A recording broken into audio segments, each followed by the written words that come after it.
I'm Kate, And I'm Jamie, and this is Creeps and Coffee. a show where we talk about the creepiest crime cases around the world So, let's grab some coffee. and have a chat.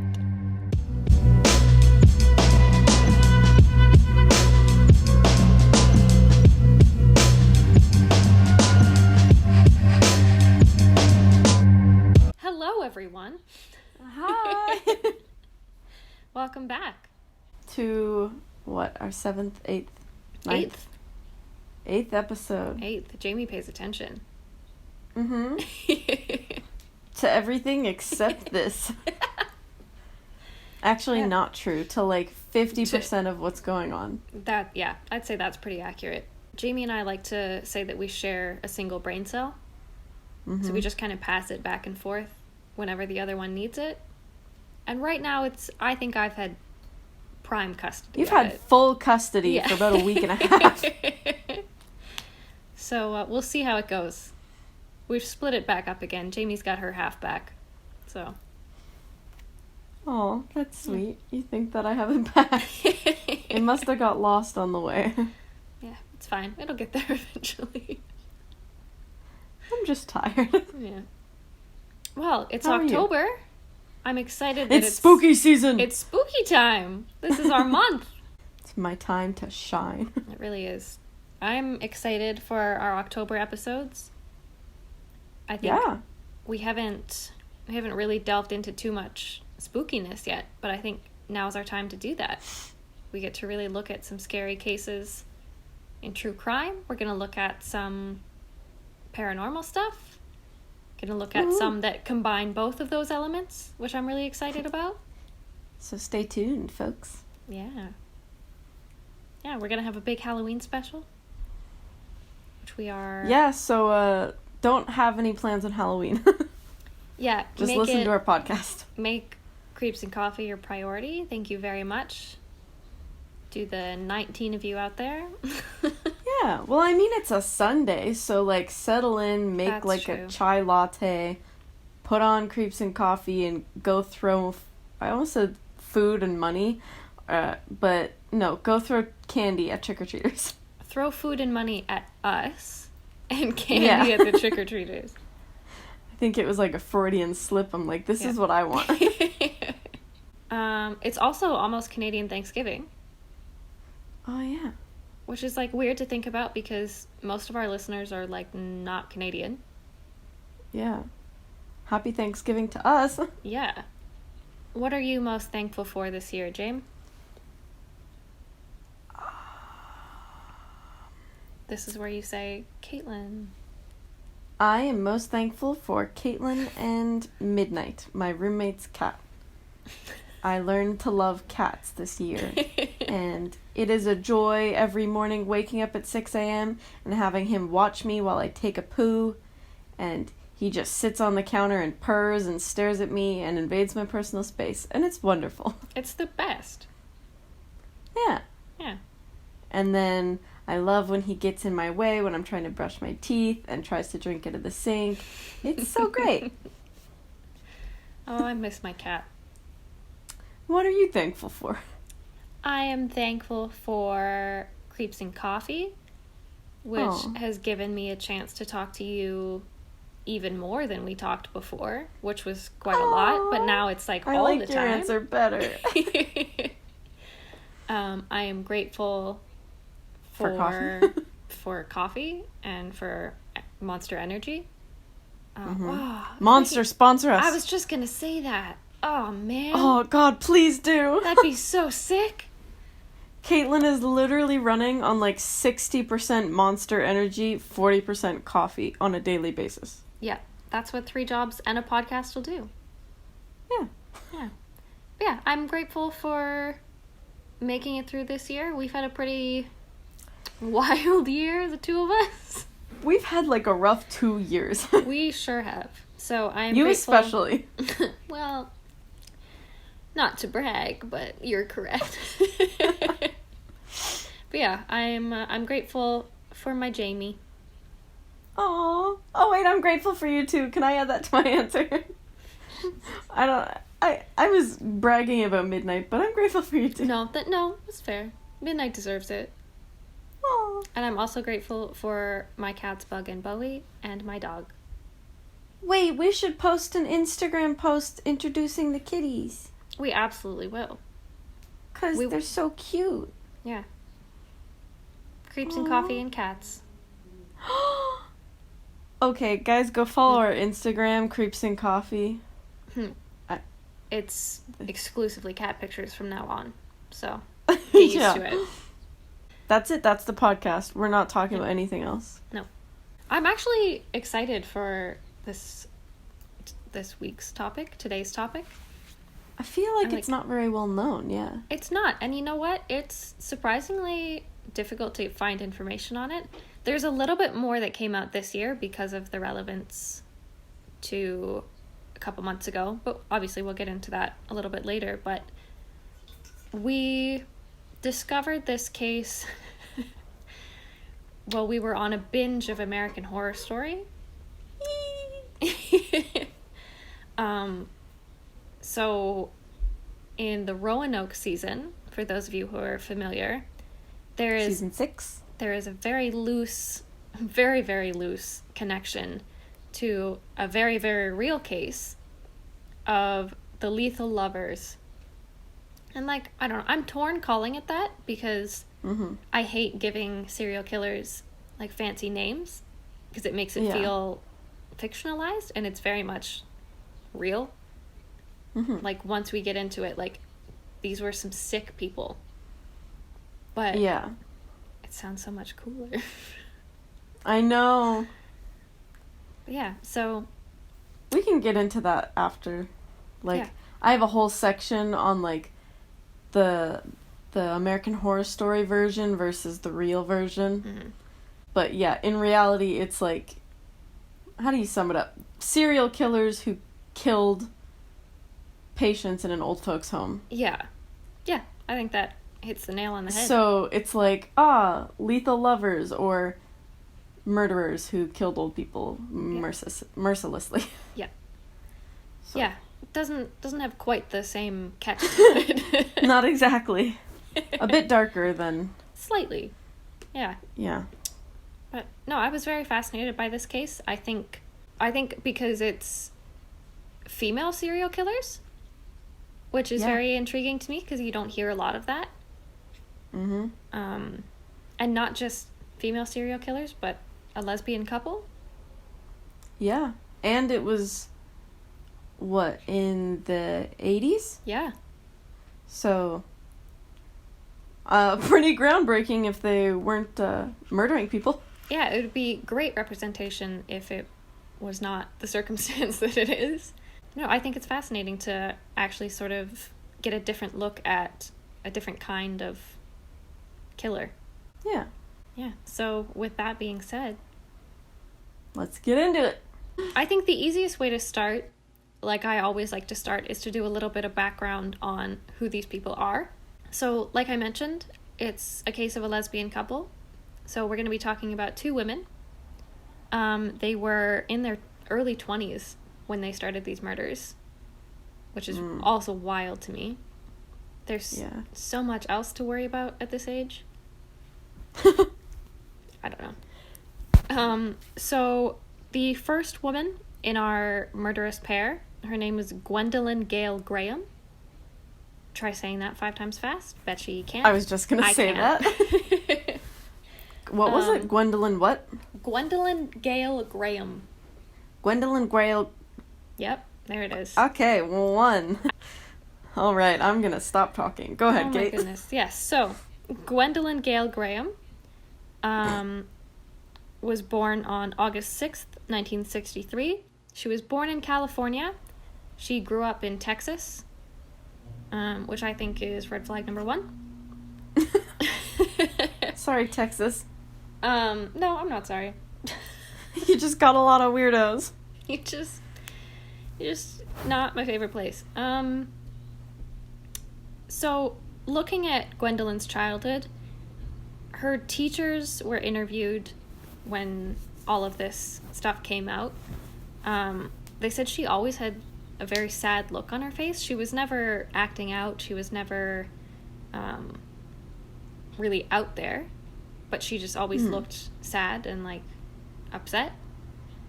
When she was questioned about it, she said it was because she was being sexually abused by her father for years. Oh. I want to talk about that briefly, because I empathize with that if that's the reality. But there was never any proof to her claims, and her father also denied it fervently, which, like, even if he did it, he's not gonna step up and say, oh yeah, I did that, because no abuser in their right mind would say that. I also don't look at that as justification for anything that she did. Yeah. Like, full disclosure, I work with kids who have been sexually assaulted for a living. Like, that's what I do. And I don't think any of the children that I work with would roll over and be like, yeah, well, I was assaulted, I'm gonna murder people. Yeah. Like, there's no... I'm sorry that it happened, if it did happen, but let's not pull out the sympathy card here, because don't know if it's a worthy use of it. But anyway, so her life in Texas, not super great. So eventually she decided in 1986 she was going to move to Michigan. She was going to start working at this old folks home called Alpine Homes, Alpine Manor. Yeah, so that's sort of a super quick overview of how Gwendolyn ended up at Alpine. On the other side of things, we have Catherine. Catherine Maywood is the other murderous half. She was born on March 7th, 1962. As far as I know, I believe she grew up in Michigan. I didn't find anything about her living elsewhere. Catherine, I'm not sure if she was bisexual, if she was living a closeted life, but she did end up getting married quite young. She married a man named Ken Wood, which is how she ended up with the surname Wood.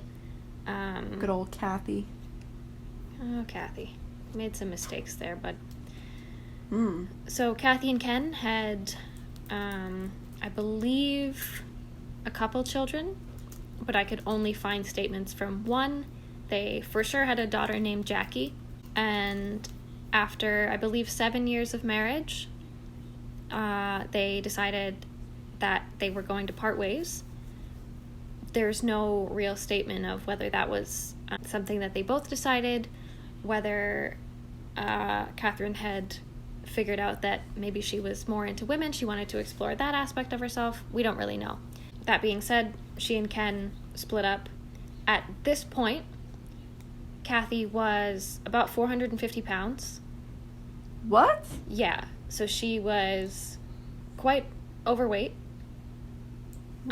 So not confident in herself, dealing with this divorce and the end of an era of her life, and really trying to find herself.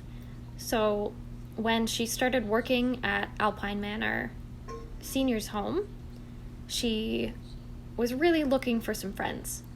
She was really not doing well mentally, so she really relied on the other women that were there as a source of comfort and friendship, which, again, I don't like pulling any sort of sympathy cards for people like this, but I can understand that aspect of, like, really being down, needing a little boost. Yeah. So in the 80s, Kathy got promoted to supervisor at Alpine Manor. She was really happy about it, just very excited, and there was this new staff member that arrived and that started working the same shift as Kathy. And as I'm sure our astute listeners have put together, this new coworker was a woman. Was Edgar Allan Poe. Bum bum bum. Imagine. It's just like a completely different person. So this new coworker was Gwendolyn Graham. So Gayle Graham. Gwendolyn Gayle Graham. Gwendolyn Gayle Graham. You really struggle with names sometimes, hey? They're just... If it's not my own, it's hard. That is fair. You know... I can't even spell your last name. I was just going to say that. I was going to say, we've been friends for about 15 years. And the other day, Jamie texted me, how do you spell your last name? Is it 2 A's or 2 S's? This is a fight we're going to have after. Anyway, so... Gwen. So, at this point, like I said, Kathy is not doing well mentally. She and Gwendolyn really connect. They get along very, very well. Which is good in theory, but quickly becomes not good. I don't know where to start here. So they got together. They were doing their thing. And at some point, things started escalating sexually between them. They started getting a little bit kinkier, which, no shame. They're doing their thing. They got really into autoerotic asphyxiation. Is that just choking? Yes. Why did you call it that?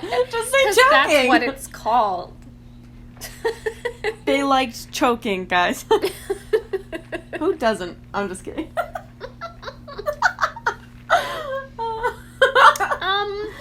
So yeah, they were pretty into choking. Graham was more of the dominant in the bedroom, so she started getting to the point where she was choking Kathy almost to the point of like full blackout, which is not what you're supposed to do. It's not like, do your thing, but like that's a little excessive. I knew a kid in high school who would choke himself until he turned blue. That was a thing the kids did in school. What the fuck was that about? When he would do it in class too. Yeah. It's like, you nut job. Like, I don't know. Was it a small town town thing? I don't want to see that. Like, I don't know. Did people... send us an email. Did you have kids in your school that would choke themselves or like hold their breath till they passed out as like a game? Because we did. Yeah.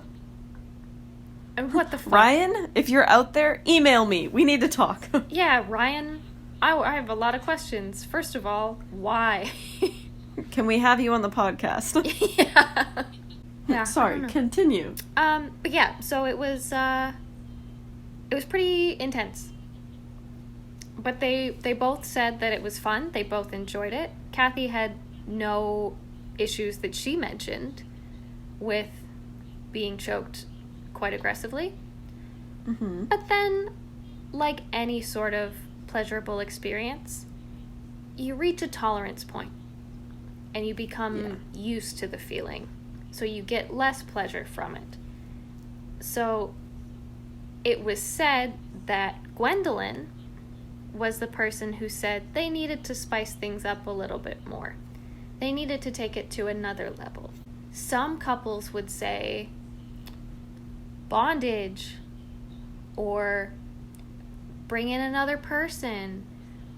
You know, there's lots of options for sexy times. Gwendolyn's option... Anything other than this. Gwendolyn's option was murder. So... Like, not to kink shame, but like... But to kink shame. Can we shame. kink shame murdering people? I think so. I think that's acceptable kink shaming.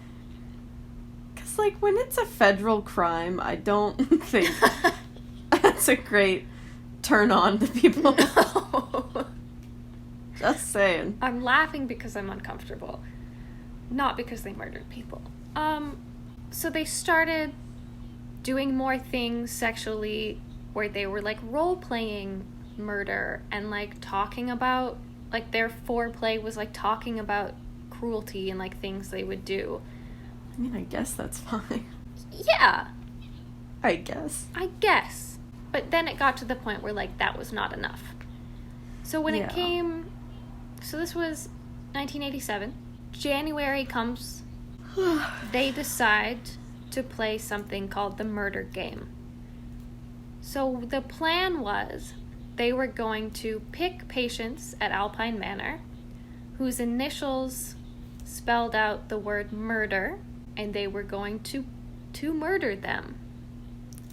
Sounds like fun. So, I like the game of life. Maybe Monopoly. Like Uno. Uno's great. Yahtzee. You know what? Uno is as close as I've ever been to killing anybody.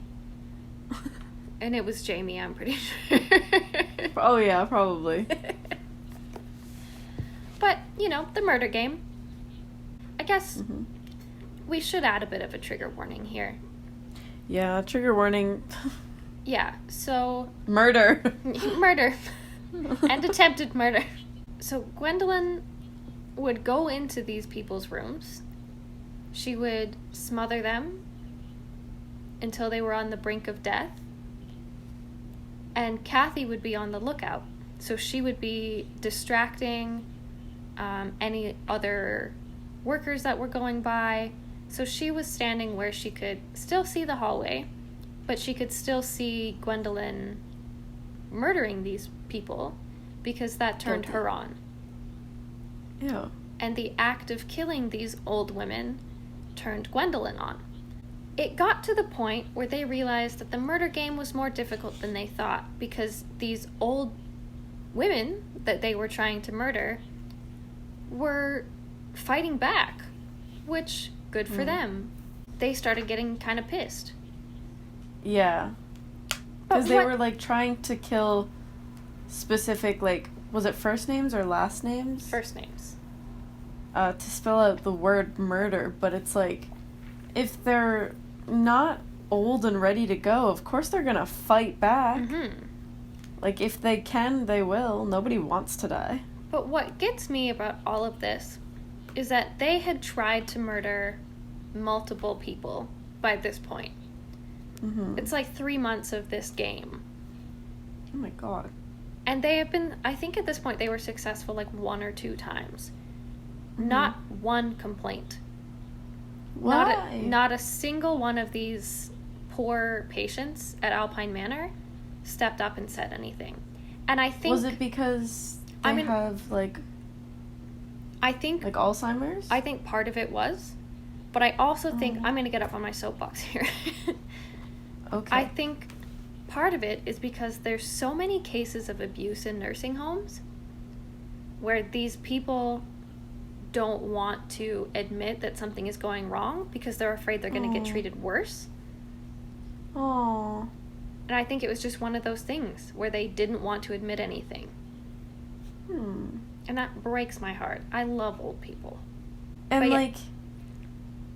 I think I read that not only did nobody step up, but when there was suspicion and stuff, other patients were no, we like these nurses and stuff. They defended them. They said that they were and it's that's crazy. Among the most liked nurses there.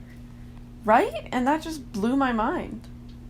I can't even begin to imagine how scared I would be if that was my family member in a nursing home. Yeah.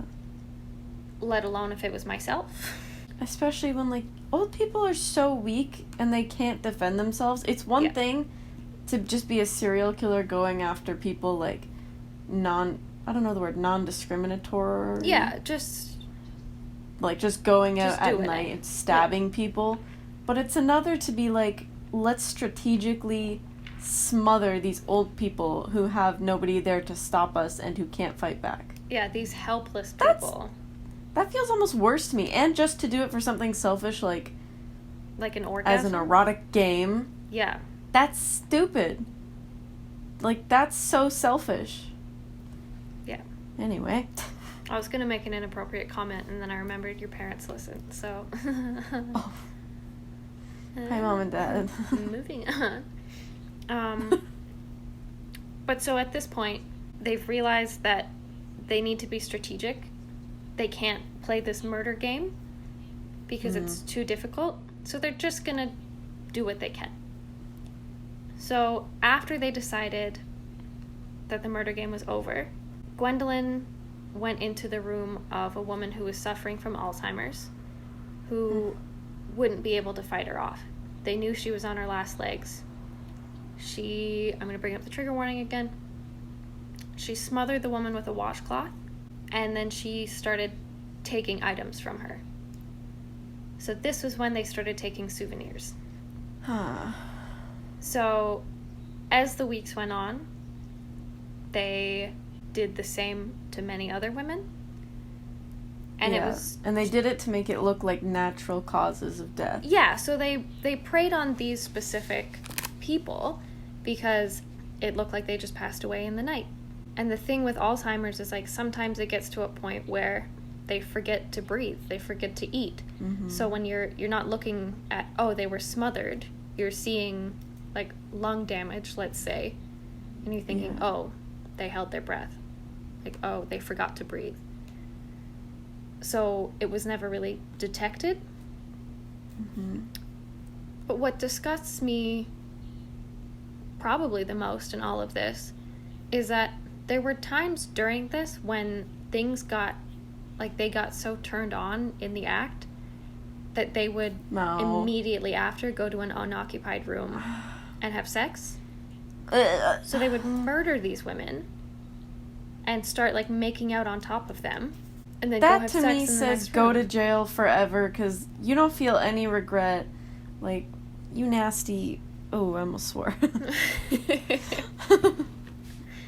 But no, like, they're... You nasty people.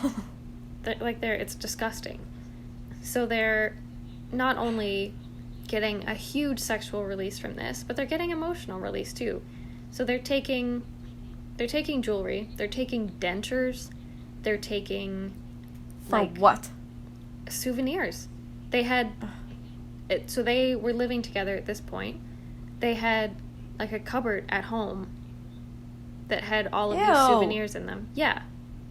So it gets to the point where they are telling coworkers, like, yeah, we're killing these women. They told coworkers? Mm-hmm. They told them they were taking souvenirs.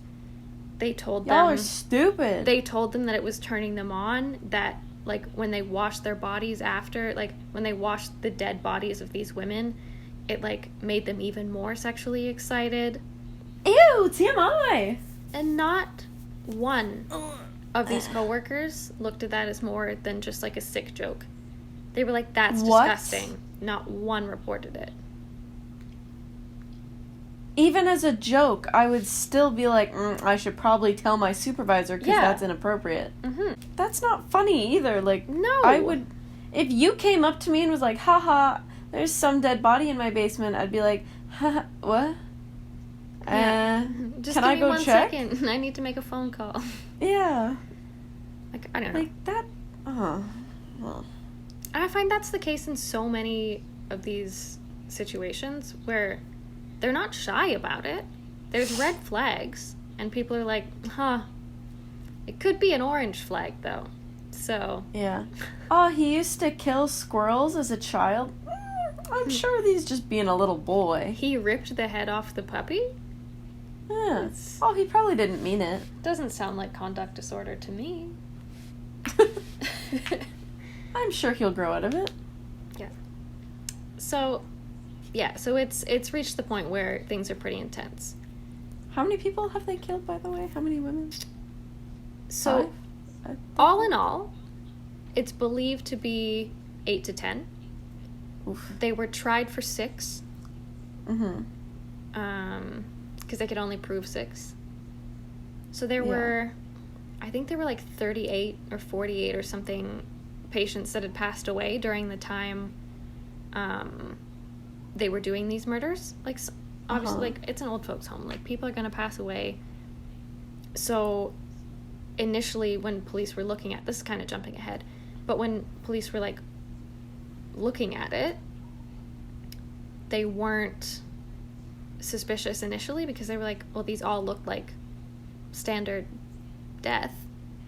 Yeah. Like, but it got to the point where I think it was 8. 8 were, like, enough for them to look into things. Yeah. Because didn't they, like, get arrested, like, a year later, like 1988? Oh, just wait, yeah. Oh, God. So what happens is Gwendolyn is getting, like, a little too into things. And she tells Kathy that in order for Kathy to prove her love for Gwendolyn, she needs to kill one of the patients to prove that she loves her and she's just as committed to this as Gwendolyn is. That's giving me very much Harley Quinn and Joker vibes. Yes. Kathy, which is not a healthy relationship. No. So Kathy, at this point, she is still not mentally well, but she's lost all of the weight she's gained. She's done, like, fad diets and stuff. And, like, weight doesn't matter. Weight doesn't play a role in this. But I point this out to say that a lot of her confidence and her self-security has come back. She's been able to find, she's been able to find parts of herself that she was missing when this relationship started. Uh-huh. So she's looking at this from an outside perspective, and she says, no, I don't need to murder anyone to prove that I love you. Correct. Like, maybe this should stop. Correct. So she says no, she calls things off, and she transfers to a different shift, so she doesn't even have to be around Gwendolyn. Oh. So Gwendolyn does not take well to this. It's a nasty breakup. She gets with another woman. She says, fuck this. Gets in a new relationship. Moves back to Texas with this other woman. Insert joke about lesbians moving quickly. So she gets a job in Texas in a hospital for infants. Oh. Yeah. So, okay. At this point, because obviously Catherine has children with her ex, so they're still in touch. Mm-hmm. So she says, 90% of this, the information we have is from Catherine's perspective, and we'll get into that as well. But yeah, she says that the guilt weighed so heavily on her, and she knew that Gwendolyn didn't care who she was killing anymore. She just knew that she needed to kill for that sexual and emotional release. So Catherine says that she was so worried that Gwendolyn was going to kill these babies that she had to tell somebody what was happening. She spilled beans. So she goes to Ken, and she's like, hey, remember that woman I was dating? We murdered people. That's something you never want to hear from an ex. There's lots of things. So Ken, rightfully so, is like, what the fuck do I do with this information? What's happening? So he, rather than going forward to the police right away, he holds on to it for about 7 months. Oh my god. And then he's like, I should tell somebody. Which, good call. Maybe a little bit sooner would have been... Yeah, it took kind of a long time. Yeah, but, you know. So, long story short... Oh, just kidding.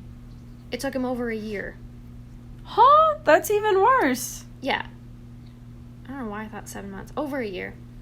How can you wait that long? I don't know. But he finally called the police. So... Congrats on doing the bare minimum. Bro. The police are obviously like, what? Why? Why did no one call us? Yeah. And everyone's like, I don't know. Not just Ken, the co-workers. Like, nobody was concerned. True, yeah. I digress. So the police were like, all right, got him. Catherine decides that she is going to take a plea deal, and she is going to become a state witness against Gwendolyn in order to not get a life sentence. So because she testifies against Gwendolyn, her sentence gets reduced to 20 to 40 years. She tells this whole story of how she was so worried about the babies and blah, blah, blah, stupid bullshit. And this is when the allegations against Gwendolyn's dad come in the picture. Because she says her father molested her. It was a big deal in her life. It changed the way she interacted with things. She also says that Catherine's lawyer didn't have any honesty to the things that he was saying, that Catherine was coming up with all of these lies just to spite her, and she was mad that she had moved on. It turned very quickly into like a high school situation. But you also have to keep in mind, they're like 24, 25 years old at this point. They're still in that very juvenile mindset. And I say that as a 22-year-old. Like, we don't have shit figured out. But they're turning this whole court case into, like, a lover's... quarrel? Yes, that's the word I was trying to think of. Yeah, so they're saying that it was a setup. The jury was like, that's fucking stupid. No. Whatever it was still murder. Yeah, exactly. That is exactly what I was going to say. I don't care. You still murdered people. Yeah, like, stop pointing fingers. Someone's literally saying, yeah, we did it. Just accept it then. Yeah. Go to jail for the rest of your life. Yeah, it doesn't matter what the details were. You murdered someone, go to jail. So, in the end, Gwendolyn gets 6 life sentences with no possibility of parole. Oh, what a shame. Oh, no. So she is still in prison, no chance of ever getting out. Unfortunately, on the other side of things, we've got Kathy. So, like I said, Kathy took the plea deal to get 20 to 40 years. She got out. And this was in 1989. Yeah. So, after, I believe it was 6 applications for parole, all of which she was denied for being a threat to society, she got out this year. So let's throw another fun like in time. January or something, right? June? Yeah. I think it was like June 6th or something of this year. Hi, Kathy. Fuck you, Kathy. Jesus Christ. So, they no longer thought she was a menace to society? That's what I don't understand. This is what I'm gonna rant about for a second here. Please. You deny someone parole 6 goddamn times, and you're like, absolutely not. And then you release them into society again? What? That's the same, like, with that guy from our Haunted Films episode who literally murdered that woman and then didn't go to jail because it was a crime of passion. Why are you still allowed out? Like, you should be there until you should rot behind bars, in my opinion. Sorry. I'm not just sorry. Just my opinion, but just because she claims she didn't put her hands on it, on any of the people that they killed. She was just a lookout. You still knew just as guilty. Full on what was going on, and then you had sex with your girlfriend in the next room. Yeah, that's still so full guilty to me. Yeah. So, Kathy's daughter Jackie released a statement when the trial for her release happened, basically saying her mom was going to get out no matter what, that she wasn't thrilled about it, but it was reality. And I was like, well, that's stupid. Yeah, dislike that. But the last thing I'll say on it is I feel bad for these poor victims' families who have to know that they put their trust in Alpine Manor in hiring the right people to take care of their family members in their last days. Yeah. And they got treated like this. I am happy to report Alpine Manor no longer exists. They were shut down. Good. Yeah. Yeah. I feel terribly sorry for the families of the people that were murdered. Definitely, yeah. And yeah. We are sorry for your losses. I don't know if anyone's still around, but... or if they're listening, but we are sorry for your losses. Yes, very much so. That is the disgusting story of Catherine Wood and Gwendolyn Graham. I hope Gwendolyn is still rotting in prison. Yeah. Can I talk about the, oh, what were you going to say? I was going to say, I hope Catherine gets hit by a bus, but go. Oh. Very mean girls of you. Exactly. I was going to say, can I go over, like, what they were sort of portrayed as in American Horror Story? I would love for you to do that. Try and lighten the mood, and also, Yes. I love American Horror Story. I was going to say, you should start with what American Horror Story means to you. Oh, I could write a whole 20-page essay on American Horror Story. It's my favorite TV show, but apparently the new season isn't that great. Season 10. I don't know. I haven't seen it. I haven't either, but my coworker Nusha told me that it's about vampires again. And I'm Honestly, I'm not we already emotionally... did that, though. Did we? Oh, fuck. Season Hotel. 5. Yeah, spoiler, there are vampires in Season 5. So why are they, like, redoing it? I don't know. I don't know. As long as Lady Gaga comes back, I'm fine. I love Lady Gaga. Yeah, anyway. Yeah. American Horror Story. So, it's kind of a very small part of Season 6 Roanoke. Great season, by the way. I liked it because it's filmed like those cheesy TV shows that you watch, like that are on like cable, where they interview people who say like, "Oh, my house is haunted," and then they have actors act out the scenes of what happened. And I think they did it very well because I used to watch them growing up, and looking back on it, it was so cheesy and So funny. bad. But when I was younger, it was so scary to me. But yeah, so they based, what are their names? Gwendolyn and Kathy. Yes. They weren't actually named that in the show, and they were two nurses who worked in an old folks' home, or an assisted living home, and they actually did start spelling out the word murder by murdering people by their initials. I think they were sisters in the show, too. Ew, really? Yeah, I think they were sisters instead of lovers. Oh, not lovers. No, I was not gonna say lovers. sisters no. and lovers? No. I was like, okay, incest. No, American Horror Okay. Story has done some wild shit, but incest isn't... Well, I'm like, I have to think, but I'm not sure. not in Roanoke, anyway. Yeah. But, yeah, but I don't remember if they spray painted the letters on the wall, or if they used blood. I'm pretty sure But it they was were blood. writing it on the wall.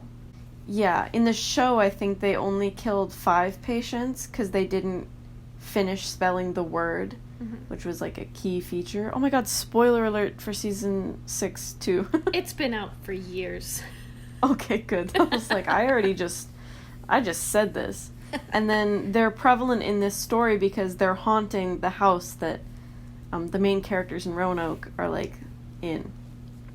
And they like see the nurses walking by. They found the letters on the wall underneath wallpaper and stuff. And yeah, I think they just missed the letter R.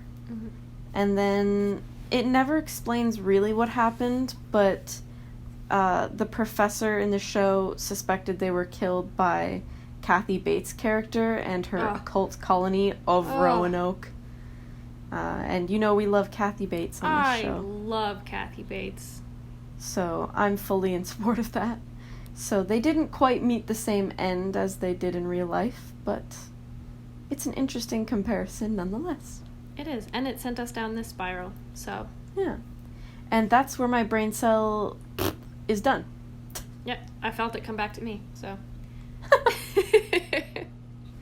No, any final thoughts? Don't murder people because you're horny, and I love American Horror Story. Like, please, do anything but that.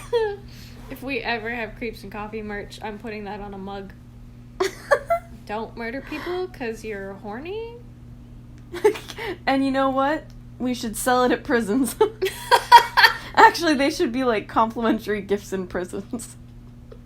For any like Murderers fucking- or sex offenders. That's incredible. You're Yeah, welcome. you know what? I think that sums it up. I think that's it. Fantastic. Well, thanks for tuning in to the first of our October shows. Oh, yeah. We will be back in 2 weeks. Yeah, we're doing it bi-weekly, by the way. I don't know if we announced that. I don't think we did, we? but We're trying to do stuff bi-weekly. yes, it'll be Wednesdays/Thursday in true Jenna Marbles fan fashion. Also because Jamie works 2 jobs, I work 3. We're busy, but we love this, and we love you guys. Yeah, Monster Energy, if you want to sponsor us, we can maybe stop working 5 jobs between us. Please. We're begging you. All right, well, until we meet again, friends, Bye and happy spooky season. have a good time. Adios.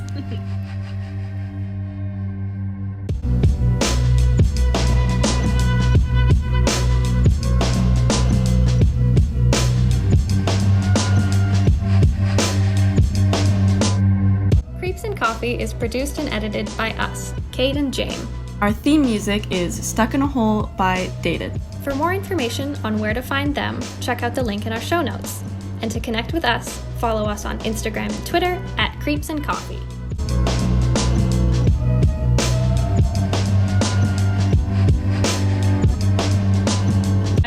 I practiced it about 8 times before I called you. So, Gwendolyn Gayle Graham. Gwendolyn Gayle Graham. Gwendolyn Gwendolyn was a murderer.